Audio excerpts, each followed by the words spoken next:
नमस्कार दोस्तों। आज हम श्रीमद् भगवद गीता के चौथे अध्याय का महात्म्य और चौथा अध्याय श्रवण करेंगे।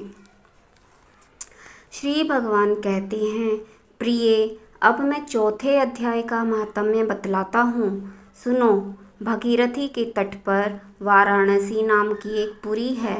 वहाँ विश्वनाथ जी के मंदिर में भरत नाम के एक योगनिष्ठ महात्मा रहते थे, जो प्रतिदिन आत्मचिंतन में तत्पर हो आदर पूर्वक गीता के चतुर्थ अध्याय का पाठ किया करते थे। उसके अभ्यास से उनका अंतःकरण निर्मल हो गया था। वे शीत उष्ण आदि द्वंद्वों से कभी व्यथित नहीं होते थे। एक समय की बात है, वे तपोधन नगर की सीमा में स्थित देवताओं का दर्शन करने की इच्छा से भ्रमण करते हुए नगर से बाहर निकल गए। वहाँ बेर के 2 वृक्ष थे। उन्हीं की जड़ में वे विश्राम करने लगे। एक वृक्ष की जड़ में उन्होंने अपना मस्तक रखा और दूसरे वृक्ष के मूल में उनका एक पैर टिका हुआ था। थोड़ी देर बाद जब वे तपस्वी चले गए, तब बेर के वे दोनों वृक्ष 5 ही 6 दिनों के भीतर सूख गए। उनमें पत्ते और डालियां भी नहीं रह गई। तत्पश्चात वे दोनों वृक्ष कहीं ब्राह्मणों के पवित्र गृह में 2 कन्याओं के रूप में उत्पन्न हुए। वे दोनों कन्याएं जब बढ़कर 7 वर्ष की हो गई, तब एक दिन उन्होंने दूर देशों से घूमकर आते हुए भरत मुनि को देखा। उन्हें देखते ही वे दोनों उनके चरणों में पड़ गई और मीठी वाणी में बोली, मुनि, आपकी ही कृपा से हम दोनों का उद्धार हुआ है। हमने बेर की योनि त्याग कर मानव शरीर प्राप्त किया है। उनके इस प्रकार कहने पर मुनि को बड़ा विस्मय हुआ। उन्होंने पूछा, पुत्रियों, मैंने कब और किस साधन से तुम्हें मुक्त किया था? साथ ही यह भी बताओ कि तुम्हारे बेर के वृक्ष होने में क्या कारण था, क्योंकि इस विषय में मुझे कुछ भी ज्ञात नहीं है। तब वे कन्याएं पहले उन्हें अपने बेर हो जाने का कारण बतलाती हुई बोली, मुने, गोदावरी नदी के तट पर छिन्न पाप नाम का एक उत्तम तीर्थ है, जो मनुष्यों को पुण्य प्रदान करने वाला है। वह पावनता की चरम सीमा पर पहुंचा हुआ है। उस तीर्थ में सत्यतपा नामक एक तपस्वी बड़ी कठोर तपस्या कर रहे थे। वे ग्रीष्म ऋतु में प्रज्वलित अग्नियों के बीच में बैठते थे। वर्षा काल में जल की धाराओं से उनके मस्तक के बाल सदा भीगे ही रहते थे तथा जाड़े के समय में जल में निवास होने के कारण उनके शरीर में हमेशा रोंगटे खड़े रहते थे। वे बाहर भीतर से सदा शुद्ध रहते, समय पर तपस्या करते तथा मन और इंद्रियों को संयम में रखते हुए परम शांति प्राप्त करके आत्मा में ही रमण करते थे।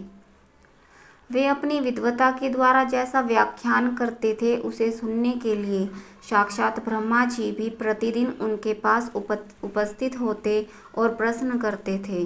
ब्रह्मा जी के साथ उनका संकोच नहीं रह गया था, अतः उनके आने पर भी वे सदा तपस्या में मग्न रहते थे।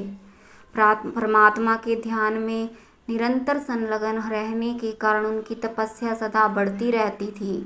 सत्यतपा को जीवन मुक्त के समान मानकर इंद्र को अपनी समृद्धिशाली पद के संबंध में कुछ भय हुआ। तब उन्होंने उनकी तपस्या में सैकड़ों विघ्न डालने आरंभ किए। अप्सराओं के समुदाय से हम दोनों को बुलाकर इंद्र ने इस प्रकार आदेश दिया, तुम दोनों उस तपस्वी की तपस्या में विघ्न डालो, जो मुझे इंद्र पद से हटाकर स्वयं स्वर्ग का राज्य भोगना चाहता है। इंद्र का यह आदेश पाकर हम दोनों उनके सामने से चलकर गोदावरी के तीर पर, जहाँ वे मुनि तपस्या करते थे, आई। वहाँ मंद एवं गंभीर स्वर से बजते हुए मृदंग तथा मधुर वेणुनाद के साथ हम दोनों ने अन्य अप्सराओं सहित मधुर स्वर में गाना आरंभ किया। इतना ही नहीं, उन योगी महात्मा को वश में करने के लिए हम लोग स्वर, ताल और लय के साथ नृत्य भी करने लगी। बीच बीच में जरा जरा सा आंचल घिसराने लगी। उन्हें हमारी छाती भी दिख जाती थी। हम दोनों की उन्मत्त गति काम भाव का उद्दीपन करने वाली थी, किंतु उसने उन निर्विकार चित्त वाले महात्मा के मन में क्रोध का संचार कर दिया। तब उन्होंने हाथ से जल छोड़कर हमें क्रोधपूर्वक श्राप दिया, अरे तुम दोनों गंगा जी के तट पर बेर के वृक्ष हो जाओ। यह सुनकर हम लोगों ने बड़ी विनय के साथ कहा, महात्मन, हम दोनों पराधीन थी, अतः हमारे द्वारा जो दुष्कर्म बन गया है उसे आप क्षमा करें। यूँ कहकर हमने मुनि को प्रसन्न कर लिया। तब उन पवित्र चित्त वाले मुनि ने हमारे शापोद्धार की अवधि निश्चित करते हुए कहा, भरत मुनि के आने तक ही तुम पर यह श्राप लागू होगा। उसके बाद तुम लोगों का मृत्युलोक में जन्म होगा और पूर्व जन्म की स्मृति बनी रहेगी। मुने, जिस समय हम दोनों बेर वृक्ष के रूप में खड़ी थी, उस समय आपने हमारे समीप आकर गीता के 4 अध्याय का जप करते हुए हमारा उद्धार किया था, अतः हम आपको प्रणाम करती हैं। आपने केवल शाप से ही नहीं, इस भयानक संसार से भी गीता 4 अध्याय के पाठ द्वारा हमें मुक्त कर दिया। श्री भगवान कहते हैं, उन दोनों के इस प्रकार कहने पर मुनि बहुत ही प्रसन्न हुए और उनसे पूजित हो विदा लेकर जैसे आए थे वैसे ही चले गए, तथा वे कन्याएं भी बड़े आदर के साथ प्रतिदिन गीता के 4 अध्याय का पाठ करने लगी, जिससे उनका उद्धार हो गया। तो ये आपका महात्म्य था 4 अध्याय का। हम लोग अब 4था अध्याय श्रवण करेंगे। प्रेम से बोलिए, ओम श्री परमात्मने नमः। इसके उपरांत श्री कृष्ण महाराज बोले, हे अर्जुन, मैंने इस अविनाशी योग को कल्प के आदिकाल में सूर्य के प्रति कहा था और सूर्य ने अपने पुत्र मनु के प्रति कहा था और मनु ने अपने पुत्र राजा इक्ष्वाकु के प्रति कहा। इस प्रकार परंपरा से प्राप्त हुए इस योग को राज ऋषियों ने जाना, परंतु हे अर्जुन, वह योग बहुत काल से इस पृथ्वी लोक में लोप हो गया था। वह ही यह पुरातन योग अब मैंने तेरे लिए वर्णन किया है, क्योंकि तू मेरा भक्त और प्रिय सखा है, इसलिए तथा यह योग बहुत उत्तम और रहस्य अर्थात अति मर्म का विषय है। इस प्रकार भगवान श्री कृष्णचंद्र महाराज के वचन सुनकर अर्जुन ने पूछा, हे भगवान, आपका जन्म तो आधुनिक अर्थात अब हुआ है और सूर्य का जन्म बहुत पुराना है, इसलिए इस योग को कल्प के आदि में आपने कहा था, यह मैं कैसे जानूं? इस पर श्री कृष्ण महाराज ने बोला, हे अर्जुन, मेरे और तेरे बहुत से जन्म हो चुके हैं, परंतु हे परंतप, उन सबको तू नहीं जानता है और मैं जानता हूँ। मेरा जन्म प्राकृत मनुष्यों के सदृश नहीं है। मैं अविनाशी स्वरूप अजन्मा होने पर भी तथा जब सब भूत प्राणियों का ईश्वर होने पर भी अपनी प्रकृति को अधीन करके योग माया से प्रकट होता हूँ। हे भारत, जब जब धर्म की हानि और अधर्म की वृद्धि होती है, तब तब ही मैं अपने रूप को रचता हूँ अर्थात प्रकट करता हूँ। यदा यदा ही धर्मस्य, वो श्लोक है ना, वो इसी से लिया गया है। यदा यदा ही धर्मस्य ग्लानिर्भवति भारत, अभ्युत्थानं धर्मस्य तदात्मानं सृजाम्यहम्। क्योंकि साधु पुरुषों का उद्धार करने के लिए और दूषित कर्म करने वालों का नाश करने के लिए तथा धर्म स्थापना करने के लिए युग युग में प्रकट होता हूँ। इसलिए हे अर्जुन, मेरा वह जन्म और कर्म दिव्य अर्थात अलौकिक है। इस प्रकार जो पुरुष तत्व से जानता है वह शरीर को त्याग कर फिर जन्म को प्राप्त नहीं होता, किंतु मुझे ही प्राप्त होता है। हे अर्जुन, पहले भी राग, भय और क्रोध से रहित अनन्य भाव से मेरे में स्थित वाले मेरे शरण हुए बहुत से पुरुष ज्ञान रूप तत्व से पवित्र हुए मेरे स्वरूप को प्राप्त हो चुके हैं। क्योंकि हे अर्जुन, जो मेरे को जैसे भजते हैं मैं भी उनको वैसे ही भजता हूँ। इस रहस्य को जानकर ही बुद्धिमान मनुष्यगण सब प्रकार से मेरे मार्ग के अनुसार बरतते हैं।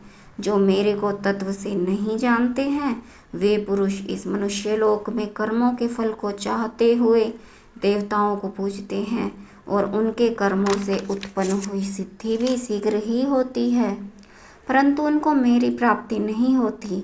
इसलिए तू मेरे को ही सब प्रकार से भज। हे अर्जुन, गुण और कर्मों के विभाग से ब्राह्मण, क्षत्रिय, वैश्य और शूद्र मेरे द्वारा रचे गए हैं। उनके कर्ता को भी मुझ अविनाशी परमेश्वर को तू अकर्ता ही जान। क्योंकि कर्मों के फल में मेरी स्पृहा नहीं है, इसलिए मेरे को कर्म लिपायमान नहीं करते। इस प्रकार जो मेरे को तत्व से जानता है, वह भी कर्मों से नहीं बंधता है। तथा पहले होने वाले मुमुक्षु पुरुषों द्वारा भी इस प्रकार जानकर ही कर्म किया गया है। इससे तू भी पूर्वजों द्वारा सदा से किए हुए कर्म को ही कर। परंतु कर्म क्या है और अकर्म क्या है, ऐसे इस विषय में बुद्धिमान पुरुष भी मोहित है। इसलिए मैं वह कर्म अर्थात कर्मों का तत्व तेरे लिए अच्छी प्रकार कहूँगा कि जिसको जानकर तू अशुभ अर्थात संसार बंधन से छूट जाएगा। कर्म का स्वरूप जानना चाहिए और अकर्म का स्वरूप भी जानना चाहिए तथा निषिद्ध कर्म का स्वरूप भी जानना चाहिए, क्योंकि कर्म की गति गहन है। जो पुरुष कर्म में अर्थात अहंकार रहित की हुई संपूर्ण चेष्टाओं में अकर्म अर्थात वास्तव में उनका न हो पाना देखे, और जो पुरुष अकर्म में अर्थात अज्ञानी पुरुष द्वारा किए हुए संपूर्ण क्रियाओं के त्याग में भी कर्म को अर्थात त्याग रूप क्रिया को देखे, वह पुरुष मनुष्यों में बुद्धिमान है और वह योगी संपूर्ण कर्मों को करने वाला है। हे अर्जुन, जिसके संपूर्ण कार्य कामना और संकल्प से रहित हैं, ऐसे उस ज्ञान रूप अग्नि द्वारा भस्म हुए कर्मों वाले पुरुष को ज्ञानी जन भी पंडित कहते हैं। जो पुरुष सांसारिक आश्रय से रहित सदा परमानंद परमात्मा में तृप्त है, वह कर्मों के फल और संग आदि कर्तव्याभिमान को त्याग कर कर्म में अच्छी प्रकार बरतता हुआ भी कुछ नहीं करता और जीत लिया है अंतःकरण और शरीर जिसने, तथा त्याग दी है संपूर्ण भोगों की सामग्री जिसने, ऐसा आचार रहित पुरुष केवल शरीर संबंधी कर्म को करता हुआ भी पाप को प्राप्त नहीं होता है। अपने आप को जो कुछ अप्राप्त हो उसमें ही संतुष्ट रहने वाला और हर्ष शोक आदि द्वंद्वों से अतीत हुआ और मत्सरता अर्थात ईर्ष्या से रहित सिद्धि और असिद्धि में समतत्व भाव वाला पुरुष कर्मों को करके भी नहीं बंधता है, क्योंकि आसक्ति से रहित ज्ञान में स्थित हुए चित्त वाले यज्ञ के लिए आचरण करते हुए मुक्त पुरुष के संपूर्ण कर्म नष्ट हो जाते हैं। उन यज्ञ के लिए आचरण करने वाले पुरुषों में से कोई तो इस भाव से यज्ञ करते हैं कि अर्पण अर्थात शत्रुवादिक भी ब्रह्म है और हवि अर्थात हवन करने योग्य द्रव्य भी ब्रह्म है, और ब्रह्म रूप अग्नि में ब्रह्म रूप कर्ता के द्वारा जो हवन किया गया है वह भी ब्रह्म है। इसलिए ब्रह्म रूप कर्म में समाधिस्थ हुए उस पुरुष द्वारा जो प्राप्त होने योग्य है वह भी ब्रह्म ही है। और दूसरे योगी जन देवताओं के पूजन रूप यज्ञ को ही अच्छी प्रकार उपासते हैं अर्थात करते हैं, और दूसरे ज्ञानी जन पर ब्रह्म परमात्मा स्वरूप अग्नि में यज्ञ के द्वारा ही यज्ञ का हवन करते हैं। अन्य योगी जन श्रोत्रादिक सब इंद्रियों को संयम अर्थात स्वाधीनता पूर्ण अग्नि में हवन करते हैं अर्थात इंद्रियों को विषयों से रोककर अपने वश में कर लेते हैं, और दूसरे योगी लोग शब्दादिक विषयों को इंद्रिय रूप अग्नि में हवन करते हैं अर्थात राग द्वेष रहित इंद्रियों द्वारा विषयों को ग्रहण करते हुए भी भस्म रूप करते हैं। दूसरे योगी जन संपूर्ण इंद्रियों की चेष्टाओं को तथा प्राणों के व्यापार को ज्ञान से प्रकाशित हुई परमात्मा में स्थिति रूप योगी अग्नि में हवन करते हैं। दूसरे कई पुरुष ईश्वर अर्पण बुद्धि लोक सेवा में द्रव्य लगाने वाले हैं। वैसे ही कई पुरुष स्वधर्म पालम रूप तप यज्ञ को करने वाले हैं और कई अष्टांग योग रूप यज्ञ को करने वाले हैं और दूसरे अहिंसा आदि तीक्ष्ण व्रतों से युक्त यत्नशील पुरुष भगवान के नाम का जप तथा भगवत प्राप्ति विषयक शास्त्रों का अध्ययन रूप ज्ञान यज्ञ के करने वाले हैं। दूसरे योगी जन अपान वायु में प्राण वायु को हवन करते हैं, वैसे ही अन्य योगी जन प्राण वायु में अपान वायु का हवन करते हैं तथा अन्य योगी जन प्राण और अपान की गति को रोककर प्राणायाम के परायण होते हैं। दूसरे नियमित आहार करने वाले योगी जन प्राणों को प्राणों में ही हवन करते हैं। इस प्रकार यज्ञ द्वारा नाश हो गया है पाप जिनका, यह सब ही पुरुष यज्ञ को जानने वाले हैं। हे कुरुश्रेष्ठ अर्जुन, यज्ञों के परिणाम स्वरूप ज्ञानामृत को भोगने वाले योगी जन सनातन परब्रह्म परमात्मा को प्राप्त होते हैं और यज्ञ रहित पुरुष को यह मनुष्य लोक भी सुखदायक नहीं है। फिर भी परलोक कैसे सुखदायक होगा। ऐसे बहुत प्रकार के यज्ञ वेद की वाणी में विस्तार किए गए हैं। उन सब को शरीर मन और इंद्रियों की क्रिया द्वारा ही उत्पन्न होने वाले जान, इस प्रकार तत्व से जानकर निष्काम कर्म योग द्वारा संसार बंधन से मुक्त हो जाएगा। हे अर्जुन, सांसारिक वस्तुओं से सिद्ध होने वाले यज्ञ से ज्ञान रूप यज्ञ सब इस प्रकार से श्रेष्ठ है, क्योंकि हे पार्थ संपूर्ण यावना मात्र कर्म ज्ञान में शेष होते हैं, अर्थात ज्ञान उनकी प्रकाष्ठा है। इसलिए तत्व को जानने वाले ज्ञानी पुरुषों से भली प्रकार दंडवत प्रणाम तथा सेवा और निष्कपट भाव से किए हुए प्रश्न द्वारा उस ज्ञान को जान वे मर्म को जानने वाले ज्ञानी जन तुझे उस ज्ञान का उपदेश करेंगे कि जिसको जानकर तू फिर इस प्रकार मोह को प्राप्त नहीं होगा। हे अर्जुन, जिस ज्ञान के द्वारा सर्वव्यापी अनंत चेतन रूप हुआ अपने अंतर्गत समष्टि बुद्धि के आधार संपूर्ण भूतों को देखेगा और उसके उपरांत मेरे में अर्थात सच्चिदानंद स्वरूप में एकाकी भाव हुआ सच्चिदानंद में ही देखेगा। यदि तू सब पापियों से भी अधिक पाप करने वाला है तो भी ज्ञान रूप नौका द्वारा निसंदेह संपूर्ण पापों को अच्छी प्रकार तर जाएगा। हे अर्जुन, जैसे प्रज्वलित अग्नि ईंधन को भस्म में कर देता है, वैसे ही ज्ञान रूप अग्नि संपूर्ण कर्मों को भस्म में कर देता है। इसलिए इस संसार में ज्ञान के समान पवित्र करने वाला निसंदेह कुछ भी नहीं है। उस ज्ञान को कितने काल से अपने आप में समतत्व बुद्धि रूप योग के द्वारा अच्छी प्रकार शुद्धांतकरण हुआ पुरुष आत्मा में अनुभव करता है। हे अर्जुन, जितेंद्रिय तत्पर हुआ श्रद्धावान पुरुष ज्ञान को प्राप्त होता है।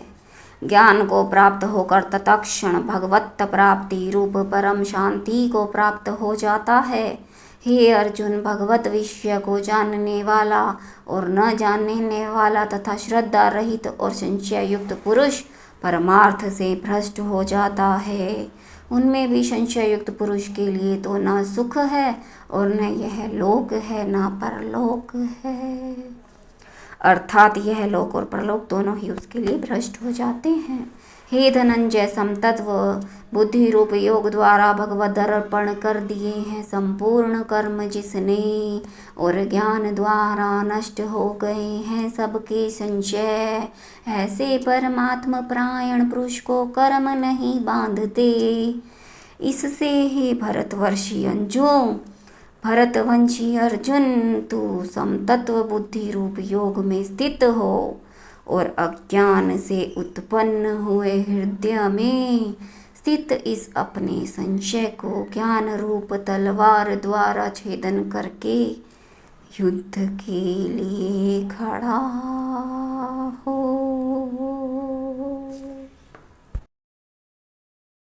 तो आपका श्रीमद् भगवद गीता का अध्याय 4 संपूर्ण होता है। मेरा ना ग्लास थोड़ा ख़राब है तो उसके लिए आपसे माफ़ी चाहती हूँ। धन्यवाद।